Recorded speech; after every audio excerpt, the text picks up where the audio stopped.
This episode is brought to you by Our Daily Bread Ministries, a global media organization that makes the life-changing wisdom of the Bible understandable and accessible to all. Visit whereyou'refrom.org for more information. That's whereyafrom.org. Hey everyone, this is a bonus episode while you wait for Season 6 to begin. It doesn't quite fit into Season 5 about the history of fundamentalism, and it doesn't really fit into Season 6. It's just an important story. I tried to get today's guest for the show a few years ago, and we finally were able to make it happen, so I jumped on the chance. And Season 6 is coming along nicely. I've got several episodes locked, and I'm in the process of completing several more. It's such a complicated story that I want to have a good deal of it completed before I start releasing, so I don't fall behind. I'll keep you posted. Also, this show usually covers history as it relates to the Christian church. This episode does not have that direct bent, but its reverberations are felt in both Season 3 and Season 6, so it's well worth covering. Okay, here's the bonus. So a lot of people, Democrats and Republicans, were understandably worried about what they thought was not just communist expansion abroad, which people thought rightly or wrongly was a threat to an American and a democratic way of life, but they were very concerned about whether we had spies in our own government. This is Larry Tye. My name is Larry Tye. I'm an author, and I've written books on a range of strange characters, ranging from Superman to Bobby Kennedy, from the Pullman porters, the black men who worked on railroads, to Satchel Paige, and most recently, Joe McCarthy. That's who we're talking about today, Senator Joseph McCarthy. One of those rare individuals to have his own ism. That's McCarthyism, which Larry covers in his book, Demagogue. The Russian Revolution happened in 1917 with the fall of the Romanov dynasty. From that time on, leaders in the United States government watched Russia with suspicion. How would communism play out? Would it be a threat? We know now, with the benefit of hindsight, that it meant the death of millions of people, first in Russia, then in China and elsewhere. It also placed the United States at odds with communist powers in what would become known as the Cold War. That struggle dragged much of the Third World into the conflict as we vied for who would control natural resources in the Southern Hemisphere. There was real worry that communists would infiltrate the United States. People like Harry Truman took that concern to a level of imposing the strictest loyalty codes that we had ever had for government workers, where essentially it was almost assumed that you were guilty of disloyalty unless you could prove your loyalty. And in Congress, that took the form of the House Un-American Activities Committee, which well before Joe McCarthy had been going after what they thought were communist spies, and which in their case sometimes proved to be true. There were actual spies, like Klaus Fuchs, who stole nuclear secrets from the Manhattan Project and gave them to the Soviets. Or the controversial Julius and Ethel Rosenberg, who were put to death for smuggling government secrets. The House Un-American Activities Committee was formed in 1938, before World War II began and before the Soviets became our allies. They found spies, the names of whom wouldn't mean much to listeners today, but they were people ranging from senior people in the White House to people throughout the government. And as Joe McCarthy understood well, the agency of government that seemed to be most riddled with spies, or at least that's the way it appeared, was the U.S. State Department, which was the agency that was setting our foreign policy.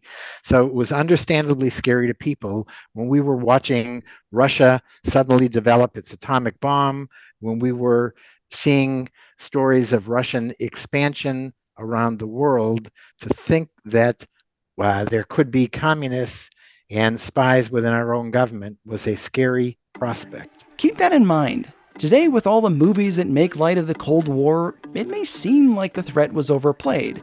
But as a country, we were legitimately concerned about nuclear weapons. Labor protests, civil rights demonstrations, and evolving ideas about taking care of the elderly or unemployed had people seeing communists behind every door. Starting in 1947, federal employees had to give a loyalty oath. The FBI investigated anyone thought to be even a little suspicious.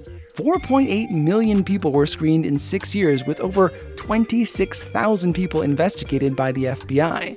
Perhaps the most famous person on the hunt for communists in the government was Senator Joseph McCarthy, a man who not only accused communists, but bullied, strong-armed, and played the media to get what he wanted. And even today, we still feel the echoes of McCarthyism. You're listening to the show that uses journalistic tools to look inside the Christian church. We press pause on the culture wars in order to explore how we got here and how we can do better. I'm Chris Starrin, and this is Truce.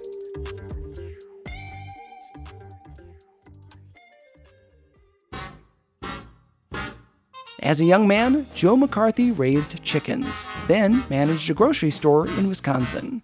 He wanted more, but hadn't graduated high school.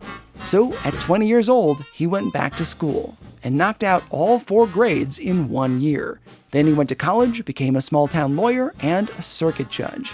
He played cards, gambled, and was always in money trouble. He drank heavily and was a tough boxer. When World War II broke out, he enlisted. So his military career contains a perfect look at Joe McCarthy, the good and the bad of McCarthy. The good was that he had, when he was running for Senate, proclaimed himself a World War II hero. He had told stories about his exploits in the South Pacific Island where he was stationed for the U.S. Marine Corps, his exploits going up in planes as a tail gunner. Something that folks in the media later investigated, but could not corroborate when he later became a senator. The man talked a big game, but couldn't always produce proof when he needed it. They mocked him by calling him Tail Gunner Joe. And they looked and thought that his record was one of, in fact, being officially stationed on the ground. And what the heck was he doing claiming to have been a war hero up in planes? He wasn't assigned to work in the air. How could he have been a tail gunner when the military had him on the ground? For a long time, people thought these stories were just more hot air from Joe McCarthy. But Larry did some sleuthing. When I started writing my book, there was a trove of all of McCarthy's personal and professional papers that his widow had left to his alma mater, which was Marquette University in Milwaukee. And she left them with a provision that those papers would become public when either of 2 things happened. Either when Joe McCarthy's daughter died, or when this daughter, who was younger than me and alive and well, said, yes, the papers should become public. For years, Joe's daughter either denied requests to see the documents or flat out said no. But for Larry, one day I got a note from the archivist at Marquette saying, to our shock, the daughter has said that you can have access to the papers and that the day you stop looking, they go under lock and key again. And surprisingly, he discovered that McCarthy was telling the truth. That while his official duty was as a land-based intelligence officer, he volunteered for missions, he volunteered to fly in the back of a plane as a tail gunner, and he put himself at huge risk of being shot down when he didn't have to do that. He was a war hero. Larry was able to find the documentary evidence that had evaded journalists for decades. I think the lesson to me is, if you lie often enough, and Joe McCarthy lied often enough, when you're telling the truth, people might not believe you. Joe lied in other ways. For example, he told people he enlisted at the bottom and then worked his way up, when in fact, he started as an officer. Before the war, he told folks that he was the youngest circuit judge in the history of the state. Also, not true. In life, as in gambling, McCarthy bluffed often, and when he did, he went all in. He was also a Democrat in a red state, voted for FDR 3 times, and even liked the New Deal. He saw that being a Democrat in Wisconsin wasn't going to get him far. So with an eye on the U.S. Senate, he switched parties, running while still in the Marines. It was illegal, as was made clear in rulings from the top levels of the Pentagon, for soldiers to be campaigning, for them to mix their military service with their politics. But Joe McCarthy strung banners across his tent and across his Jeep, basically proclaiming his campaign for the U.S. Senate. And there weren't a whole lot of votes in his Wisconsin district, in his South Pacific Island. But back home, people ate up the idea of electing a Marine who was fighting for the country. Yes, it was illegal to campaign, but McCarthy was never one to let the law get in the way of what he wanted. Yeah, so what he was doing was mailing or having his family and his friends mail tens of thousands of postcards and other material through the mail as part of his campaign. Something that will be a theme next season. Direct mail allows people like Joe to circumvent traditional media and tell people what they want to hear without the fact checkers getting involved. And that was one of a dozen ways in which Joe McCarthy's politicking anticipated what is going on in today's politics. He understood every form of the media and exploited it, whether it was newspaper coverage, whether it was direct mail, whether it was embellishing what he was doing and assuming the press would never catch up to his embellishments or would catch up too late. McCarthy understood the media well, and he used it to his benefit. This time, the bluff worked. So he beats an entrenched senator, a longtime senator from Wisconsin named La Follette. And the La Follettes were to Wisconsin what the Tafts were to Ohio and what the Kennedys were to my native Massachusetts. He took on an icon of the Senate, beats him, and then goes on to be an incredibly undistinguished first-term junior senator who looked like he would be a one-term senator. And he was sufficiently unimpressive that on the most famous day in Republican Party circles is the day honoring Abraham Lincoln. In this case, it was February 9th, 1950. Republican politicians are invited to give speeches all around the country, and prominent senators get invited to places like Los Angeles and San Francisco, New York, and Boston. Politicians like Joe McCarthy, who were total backbenchers, got invited in his case to Wheeling, West Virginia. It's this moment that launched McCarthy into the spotlight. And he shows up that night in Wheeling, West Virginia with a briefcase containing two speeches. One was a speech on national housing policy. And had he read that speech that night, 75 years later, we wouldn't be here talking about Joe McCarthy. But instead, he reached deeper into his briefcase. He pulled out a speech, he waved it in the air, and said, "I have in my hand a list of all kinds of spies at the U.S. State Department and in other critical places in the U.S. government. And these are spies who are dangerous to our country. These are spies who President Truman either does know about or should have known about.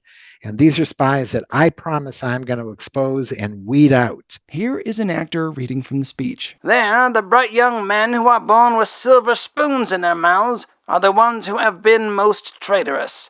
I have in my hand a list of 205, a list of names that were made known to the Secretary of State as being members of the Communist Party and who nevertheless are still working and shaping policy in the State Department. It's not just a claim about communists. It's also a populist statement, calling members of the State Department bright young men who are born with silver spoons in their mouths. Smearing the East and West Coast elites was a trademark of McCarthyism. Now, what he had in his hand that night might have been his wife's grocery list. It might have been a recycled set of spies from the House Un-American Activities Committee. But what we know he didn't have in his hand is a list of the 24-karat gold-plated spies that he claimed. Despite the bluster, he didn't have the goods. And he never produced that list, even though journalists begged for it and members of Congress wanted to see it. But he learned a very important lesson that night, that if you make an extraordinary charge, like the government being riddled with spies, that it will get coverage in every newspaper, not just in America, but around the world. And by the time the press catches up and tries to really look clearly at whether the people he named were spies and decides to publish their responses, his story's on page 1. Their story a day or two later is next to the corset ads on page 67. Joe McCarthy was off and running. That number, 205 communists, is odd. He didn't say how he picked it. It may have come from a State Department letter released earlier claiming that there were 285 staffers with potentially damaging information on them, and not necessarily communists. They could have been fascists, people with criminal records, or homosexuals in a time when it was potentially illegal to be gay. there were fears that a person could be blackmailed into giving up state secrets against a threat of being publicly outed. 79 of that 285 were fired, leaving 206. I mean, it's not exactly the 205 that Joe claimed, but close enough. That may have been where the number came from, but who knows? So I don't know what it was about the number 205 that appealed Joe McCarthy, but the number, as you say, changed from time to time. And at one point it was 57. And people speculated that it may have been that he was in a restaurant having his trademark hamburger and putting Heinz 57 sauce on it, or it could have come from anywhere. He sometimes also changed it to 207, depending on the day. There was no basis to his number, and there was no magic or basis to the list that he would eventually, the list that he ended up producing at various times, which had different numbers and were always incomplete. Whatever the number, imaginary or real, it made McCarthy a sensation. The story was picked up by newspapers all over the country, and this junior senator with no real distinctions was suddenly everywhere, ready to point fingers. He set up an office to supposedly investigate communists in the American government. Donations poured in from across the country, especially from Texas, where wealthy oilmen ponied up to his cause. Joe, forever in debt, was known to pocket what he could. Joe's claims were so big that he himself was investigated by a congressional committee within months. So Senator Millard Tydings from Maryland was one of the most old school and distinguished senators in that august body. And he was outraged by what McCarthy was doing. He felt that McCarthy was a fraud, and he went after him. But Tydings was no opponent for a guy who was a street fighter and a dirty player like Joe McCarthy. 1950 was an election year, and Tydings was up for re-election, something that McCarthy was able to play to his advantage by campaigning for someone else to take his opponent's seat. He did this with the same tactics that got him elected, using bulk mail. One publication included a photo of Tydings hanging out with a known communist. The only problem is, the photo wasn't real. It was a composite of other pictures. A fake. But it did the job, convincing people that Tydings should not be re-elected. McCarthy, when he was investigated, did all they could to oppose the investigator. Running a know-nothing, unknown candidate against Millard Tydings, watching that candidate win, and the same way he had done in Wisconsin when he beat La Follette, another titan of the Senate, went down at the hands of Joe McCarthy. He did the same in 1952 with another senator who dared oppose him. In return, McCarthy gained power and notoriety and the backing of everyone he put into office. He received around 2,000 requests to speak across the country, more than all the other senators combined. His office got busy making accusations and trying to substantiate those they'd already made. Meanwhile, Joe played the system to stay in the spotlight. So he knew how the press worked, and he knew that if, instead of releasing your bombshell charges in the morning when the press had all day to investigate them, if you did it in the evening just before journalist deadline, they would publish your charges in the next day's paper, and then they'd start investigating them for the next day after that's paper. And he knew that the counter charges, the defense, is never as strong as the offense. And so he knew how to play the press with deadlines. He knew how to court reporters, to take them out drinking, to shower praise on them. He knew journalists have egos like everybody else does. And if you leak things to reporters or made them feel special, they were going to make you feel special on the front page of their newspapers. Using these tactics, he managed to control the story for 4 years. In 1952, the Republicans took control of the Senate, and Joe McCarthy won his place at the head of the Senate Investigations Committee. Now, he not only had the weight of the Senate, but also a budget. They've taken over the majority, and suddenly McCarthy goes from being a backbencher to being chairman of a very powerful subcommittee called the Permanent Subcommittee on Investigations, as well as chair of the overall Government Operations Committee. And he is looking for just the right aggressive young staffer to dig up the kinds of things that he felt that he needed to dig up to keep his crusade going in terms of names of people he could accuse of being communists and in terms of what seemed like damning evidence. And he finds this young, ambitious, brilliant lawyer in New York named Roy Cohn. He was a prosecutor of the Rosenberg trial at just 23 and was every bit as aggressive as Joe. As a reminder, the Rosenbergs were executed on charges of spying for the communists. In the HBO documentary series about Cohen, Bully, Coward, Victim, person after person calls him the most evil man they've ever met. He had a gaunt face with big, haunting eyes. He was a well-connected bulldog known not only for dodging taxes, but also failing to pay for everything from dinners to expensive art. He'd later go on to be a lawyer for the mob. He fought legislation to give equal rights to both women and homosexuals, despite himself being gay. McCarthy then had to decide who to make his chief of staff, Cohn or this other guy you've probably heard of.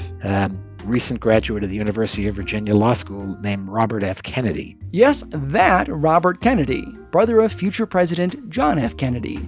Their father, Joe, was a friend of McCarthy. It's possible that this posting with McCarthy seemed like a way to help the family name. Years earlier, Joe Kennedy had advocated for appeasing the Nazis, and likely didn't want to be seen as doing the same for the communists. Putting his son in touch with the country's loudest anti-communists probably seemed like a good move. But Cohn had an advantage over Kennedy. He was Jewish. It would be helpful for McCarthy to give him the top position to put down allegations that McCarthy was an anti-Semite. Joe made Roy Cohn his chief of staff, leaving Bobby, to his future benefit, out of the spotlight. And Cohn and McCarthy are off on what Bobby Kennedy would later describe as a toboggan ride down a steep hill with no brakes. McCarthy called 546 witnesses in just a few years.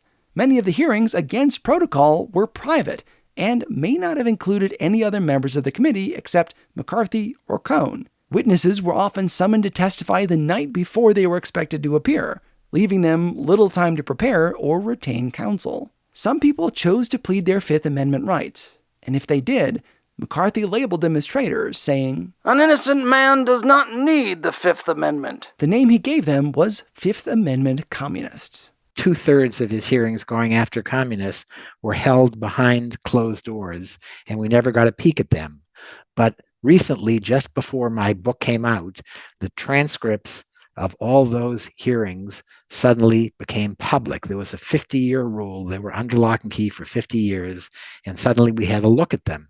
And what they show is, as bad as we thought that Joe McCarthy was when he went public with his hearings, when he was behind closed doors and he and Roy Cohn could really run roughshod over the rights of witnesses, and the ones who stood up to him, not surprisingly, never appeared in public session because he didn't want to have eloquent, convincing witnesses there. The ones who caved most easily were the ones who we saw paraded in the public sessions. And all I can say is it would have been miserable. I would never want to be before any Senate investigative committee, but I sure as heck wouldn't have wanted to been before Joe McCarthy's committee. And I wouldn't have wanted to have appeared before Joe McCarthy in the morning when he was stone cold sober, but I definitely wouldn't have wanted to appeared before him in the afternoon after he had had several drinks at lunch, and he was often, what was clear from the transcripts, not so sober. It's difficult to quantify the effect these men had on the country. It may not sound that bad to have to testify before a hearing, but it inflicted a lot of stress. One Voice of America engineer named Raymond Kaplan threw himself in front of a truck rather than appear before the hearings. Another man named Bob LaFollette, from the congressional dynasty mentioned earlier, shot himself after having fired a staffer suspected of being a communist, but not telling the FBI. We're talking about intense social pressure. This went on for years. And it's hard for us to appreciate what it meant to be labeled a communist, or even a Fifth Amendment communist. It meant potentially losing all of your friends, being asked to leave your church, a divorce, your children harassed at school, not just loss of employment, but becoming unemployable. We can just imagine if your name is splashed across the newspaper during a Red Scare era, and you're being accused not just of being a communist, which was bad enough then, but you're being accused of being a communist who sold out your country. That was not something that was going to stand you well in terms of your future and your family's future. And McCarthy ruined lives. It was a serious charge, leveled willy-nilly by people with connections. To him, it was almost a game. He was a great sort of fare-thee-well kind of guy, and he could be leveling scalding charges against somebody during the day in his subcommittee and invite them out for a drink at night because it all seemed like a game. And he thought everybody understands this is the way politics works in Washington and in America. So my book was called Demagogue, and my book could as easily have been called Bully, because bully is a much simpler and more easily understood way of saying the same thing. It is somebody who is like a schoolyard bully, and that's what Joe McCarthy was. Though he left a wake of destruction, he was immensely popular. About half the country backed McCarthy in what he was doing. He had powerful supporters, some of whom will become important next season, like Howard Jarvis, who sparked the tax revolt in the 1970s, and Phyllis Schlafly, the one-woman force of nature who stopped the Equal Rights Amendment and created the pro-family movement. They were fans of McCarthy, but so were Walt Disney, John Wayne, and several heads of the Hollywood studios. There were people in the FBI, including at the beginning at least J. Edgar Hoover, who thought McCarthy was doing more good than harm. Hoover and McCarthy met regularly for lunch and frequently traded information back and forth. Hoover would either himself or have his people leak material to McCarthy. And again, in the papers that we were discussing earlier, these papers that were McCarthy's personal and professional papers, they would have stamps across many of the documents saying top secret. And it was very clear that those papers had been leaked by somebody to Joe McCarthy. And it's also clear from notes that he wrote in the margins of some of the papers, it's pretty clear that the leaker was doing the leaking with the authorization at the very top of the FBI, meaning J. Edgar Hoover.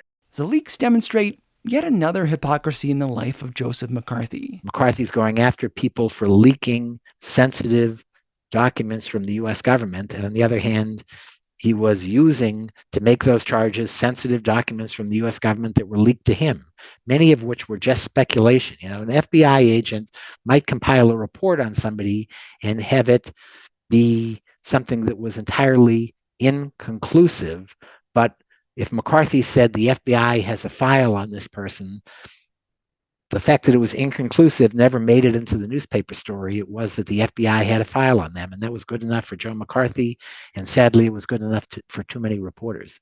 The witch hunts continued for years, first with his unofficial bluster and then with the full weight of the United States Senate, generating suicides, divorces, harassment, and fear. But the nightmare could not last forever. As some of his enemies knew, all they had to do was give McCarthy enough rope, and he'd hang himself. When he did, they'd be ready. I'll continue the story after these messages. This episode is brought to you by No Small Endeavor, the acclaimed podcast from Great Feeling Studios and PRX.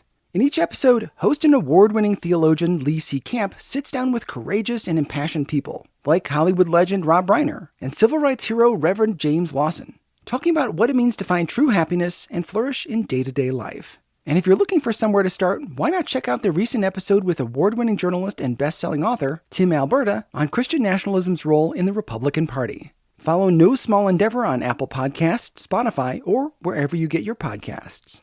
In the 1950s, Dwight Eisenhower was one of the most beloved people in the United States. So popular that both the Democrats and Republicans courted him to run for president. This, of course, was thanks to his success leading the American efforts during World War II. Ike was no fan of Joe McCarthy. Not since McCarthy went after his friend, George Marshall, who served as Chief of Staff for the U.S. Army, Secretary of Defense, and Secretary of State. He was a hero of the Allied victory. Yet McCarthy accused him of being a communist. That was really offensive. It was untrue, of course, but it was really offensive to Dwight Eisenhower. And Dwight Eisenhower had during the campaign a speech that he was going to use to attack Joe McCarthy and defend Senator Marshall. And his political advisors convinced him not to give that speech. And that was the first time for entirely political motives, because he wanted to be president and he was worried that he might not get the nomination or might not get the electoral votes he needed if the important state of Wisconsin, where Joe McCarthy was such a powerful figure, voted against him. So Eisenhower kept the speech in his briefcase. Joe McCarthy got away without being attacked by Eisenhower, which could have been very damaging to him, given how popular Eisenhower was. And when Eisenhower finally made it into the White House, Eisenhower's trusted advisor, his brother, Milton Eisenhower, whispered into Dwight's ear, saying, "Give up a little of your political capital and take on that bully, Joe McCarthy." But it took years for him to do it. Ike's strategy was simple. Give McCarthy enough rope and he'll hang himself. But in the intervening year between Eisenhower taking office and McCarthy's downfall, many lives were impacted. And I think a president who I greatly respect, Dwight Eisenhower, who did a lot of great things for this country, I think one of his biggest faults was failing to go after Joe McCarthy the way his brother told him he ought to. It led Larry Tye to write that Eisenhower was, quote, McCarthy's enabler-in-chief. It's often said that McCarthy's downfall began during the famous Army McCarthy hearings held before Congress. Larry argues that it really started 4 months earlier, when Tail Gunner Joe picked an enemy capable of besting him. He attacked Brigadier General Ralph Zwicker, who, at first, had been a cooperative witness, someone McCarthy thought to be on his side. Essentially, a dentist suspected of being a communist had been promoted by Zwicker. When McCarthy learned this, he badgered him publicly. Here is a reenactment from the transcript published in the New York Times. General, let's try and be truthful. I'm going to keep you here as long as you keep hedging and hemming. I am not hedging. Or hawing. I am not hawing, and I don't like to have anyone impugn my honesty, which you just did. Either your honesty or your intelligence. I can't help impugning one or the other. See how nasty he could be? This was not good publicity for McCarthy, especially once the television cameras were rolling and Americans got a taste of his shamelessness. Zwicker was a war hero, but McCarthy treated him with contempt. People noticed, and McCarthy started losing public support. Matters only escalated as Joe ratcheted up his accusations of the Army. I think he went after the Army because it had all gone to his head. He was enough of a narcissist that he thought that there was nobody too big for him to take on. And he said that there were spies in the Army, and specifically at a base called Fort Monmouth, which was a critical intelligence base of the U.S. military. He said those spies were dangerous. They were spies connected to the Rosenbergs, who were the atomic spies in America, and he sort of used every heartstring that he could imagine tugging at to go after the military. But the United States had only recently been victorious in World War II, and the Army was at peak popularity. If McCarthy had read the tea leaves, he would have seen that taking on generals isn't the best strategy if you want to survive as a politician in America. And I think that that sort of set the template. McCarthy takes on the military, and the Senate decides it's going to investigate this. And it holds these very famous, arguably the most famous hearings, other than maybe Watergate, in the history of the U.S. Congress, these famous hearings that became known as the Army McCarthy hearings. So famous, in fact, that 30 million Americans watched the first day of proceedings on television. Another 50 million listened on radio or followed via newspaper. This thing was everywhere for 36 days. Roy Cohn had gone from being an asset to a liability for Joe McCarthy. So Roy Cohn, like Joe McCarthy, believed that there were no limits to the power he had. And he had a young assistant, and whether or not the assistant, Roy Cohn, although he never publicly came out, he died of AIDS and he was clearly gay. And whether this young assistant named David Shine was just his pal or was his lover, we'll never know, and it doesn't matter. Remember, this was a time in the United States when acting on homosexual desires could be against the law, something McCarthy and Cohn played upon during their hearings, igniting what became known as the Lavender Scare, sort of a parallel to the Red Scare, where the government went to work removing suspected homosexuals from their positions. But what mattered was Roy Cohn intervened when the Army drafted David Schein to give him all kinds of special treatment, partly so he could come to New York and party with Roy Cohn. And Roy Cohn took on the chief of staff of the Army and the Army establishment in trying to get special treatment for his friend. And this was fine when it was happening behind the scenes and when nobody could see what he was doing. But when it came out during those Army McCarthy hearings, Roy Cohn fell even harder than Joe McCarthy did. And it was partly what was said in those hearings and the fact that McCarthy's evidence didn't stand up.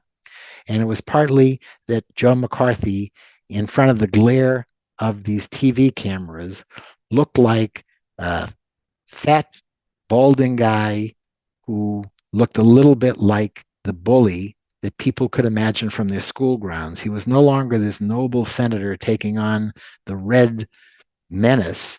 He was a wild man on your TV screens. And I think by the end of those hearings, people who watched it, as importantly as people who listened to it, decided that Joe McCarthy wasn't somebody they could go to the bank with.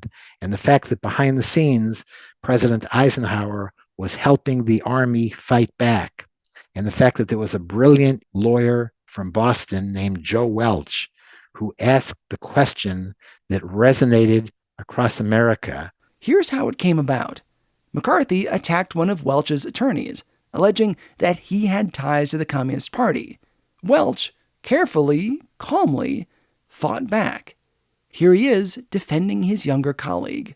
It is, I regret to say, equally true that I fear he shall always bear a scar needlessly inflicted by you. If it were in my power to forgive you for your reckless cruelty, I would do so. I like to think I'm a gentleman, but your forgiveness will have to come from someone other than me. McCarthy sits there with a comb-over, looking disheveled, slowly choosing his words. He tries to win sympathy for Roy Cohn, but it isn't working. So Joe attempts another jab at Welch's team, only to get a sharp rebuke. This is the famous line from Welch. I did you, I think, no personal injury, Mr. Cole. No. I meant to do you no personal injury. And if I did, I beg your pardon. Let us not assassinate this lad further, Senator. You've done enough. Have you no sense of decency, sir? At long last, have you left no sense of decency? It seems that this was the moment when people watching television across the country saw McCarthy for who he was, a demagogue, a bully who attacked when anyone called him out for breaking the law or code of ethics. Have you no sense of decency? The hearing continued with other members of the panel choosing to take jabs at McCarthy. I think the files of what you call my staff, my director, my chief of staff, have been the sloppiest and most dangerously handled files that I have ever known of since I've been in the government. Recess for 10 o'clock. Mr. Chairman, now you can run away if you like, Stu. You can run away if you like. Eventually, the meeting is adjourned. The committee stands and leaves, but McCarthy keeps talking. The cameras no longer see him, just a sea of men heading for the door. He no longer has the attention of the American people. You shouldn't do that, Mr. Symington. That's just dishonest. That's the thing that the Communist Party has been doing too long. Apparently every time anybody says anything against anybody working for Senator McCarthy, he is swearing them and he's accusing them of communism. Just answer the question. Do you know of any subversive? That's the best answer that I could get. Do you know of anyone? Stand in recess until 10 o'clock. You won't answer whether you know of any subversive. It was that question, whether or not he had any decency, that put the last nail in the coffin.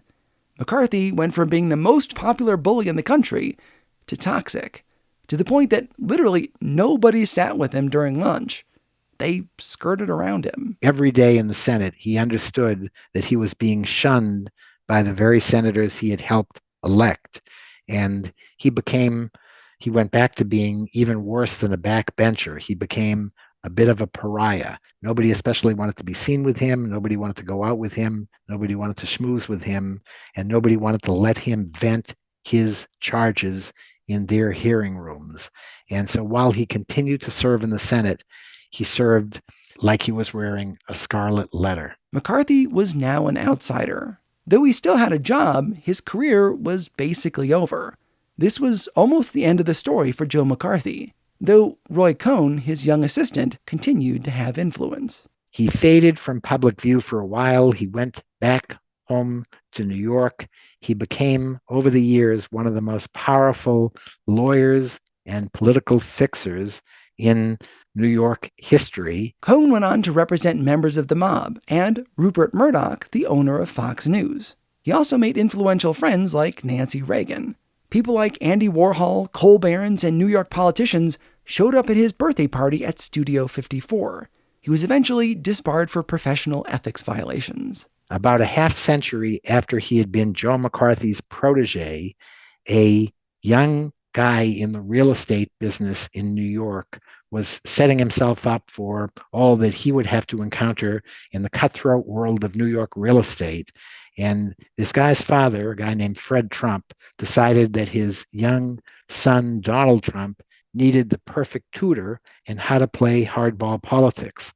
And who better to tutor somebody on that than Roy Cohn, who had learned at the feet of the master, Joe McCarthy, and he passed on all of those lessons directly to Donald Trump. You can see the crossover influences from McCarthy to Trump.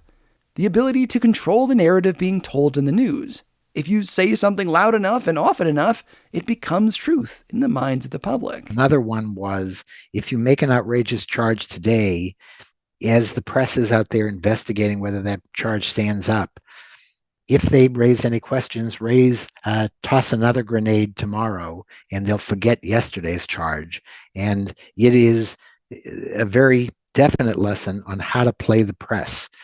Make the press your friend when you can and when they're repeating your charges, and when they start questioning you rather than the people who you were lobbing charges against, attack the press. Roy Cohn died from complications with AIDS in 1986, though he insisted that he didn't have AIDS, but liver cancer, even at the end of his life, trying to control the narrative. Senator McCarthy didn't live so long. He was sick even during the Army hearings, going in and out of the hospital. His alcohol consumption ever increasing, often replacing food. And when he did eat, it was cheeseburgers. He died at just 48 years old. The cause of his demise listed on his death certificate was hepatitis. In a poetic way, both Cohn and McCarthy tried to change the narratives around their death. In truth, it was liquor that got McCarthy.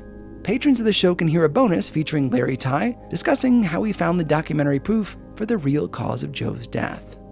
As Larry said, we in the United States have a long history of demagogues, bullies who gain our attention, entertain us, and leave a wake of destruction in their path. We'll meet more of them in Season 6. Demagogues provide easy answers, but not substance. Can we resist their star power long enough to see them for who they are? Can we call them what they are, even though they champion our causes? Maybe the most important takeaway that will prepare us for next season is this. When we face a credible threat like communism, how will we react? The Soviet Union threatened the United States with nuclear war, killing tens of millions of their own citizens, suppressed media, disappeared, imprisoned, or ejected religious people, and gobbled up Eastern Europe. When we're faced with a credible threat, are we going to be willing to do the hard work of dealing with it in a righteous way, or will we rely on easy answers, scapegoats, and the protection of a demagogue?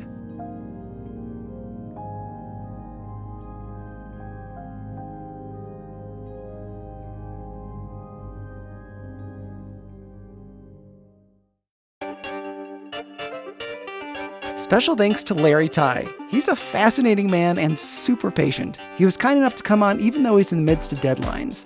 He has a new book coming out this spring called The Jazzmen, exploring how Duke Ellington, Satchmo Armstrong, and Count Basie shaped the civil rights movement. He's also working on a book about Jewish resistors to the Holocaust. I am hard at work on Season 6. Good things take time. God willing, next season will tell the story of how evangelicals tied themselves to the Republican Party. It's going really well.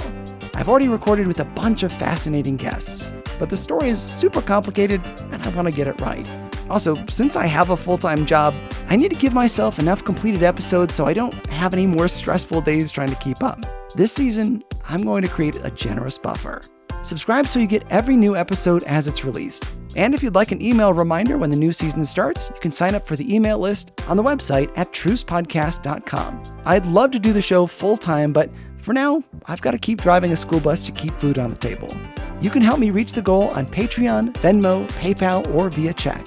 Details are in your show notes or at trucepodcast.com/donate. And if you give via Patreon, you'll hear more of my interview with Larry Tye. Thanks so much for your continued support. Truce is a production of Truce Media LLC. God willing, we'll talk again soon. I'm Chris Staron, and this is Truce.